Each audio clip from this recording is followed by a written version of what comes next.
Well, international news yesterday, of course, focused on the Middle East again with the fall of the dictator of Syria, Assad. People were celebrating in Sydney, in Canterbury Bankstown and in Rouse Hill. People went out onto the streets waving flags, chanting, and caught on video is numbers of people chanting.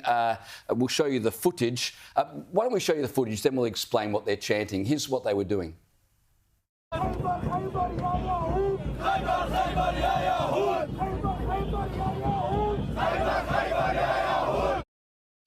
Now, bear in mind, this comes just hours, really, after the synagogue in Melbourne was firebombed in an anti-Semitic attack. And we're all like, gee, anti-Semitism has to be dealt with.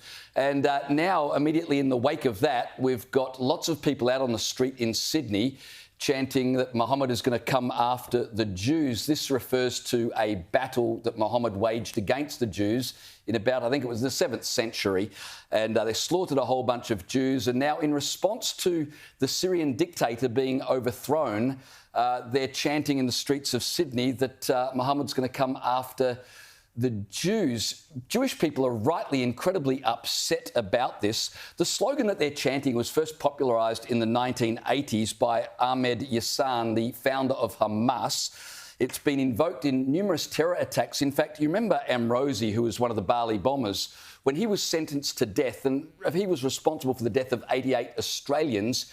He chanted that exact slogan during his sentencing. The founder of Al-Qaeda wrote a book in 2009 with that slogan as the title. In Europe, you can face jail for chanting that slogan. In 2017, someone in Belgium was charged with incitement because of that slogan. And in 2021, a couple of guys in London. So the police in New South Wales, if they're serious about doing anything about anti-Semitism, should be straight onto this. Now, Karen Webb, the police commissioner, said, well, we've got to get the translation and we've got to, make sure it's incitement before we take action.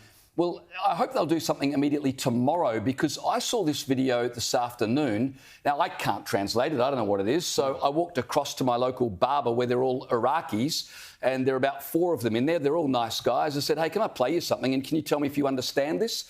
And they immediately said, it's a chant calling for violence against Jews. Whoever's doing that, they're terrorists. They should be arrested. That was before they knew any context. They didn't see the video. I just played them the audio.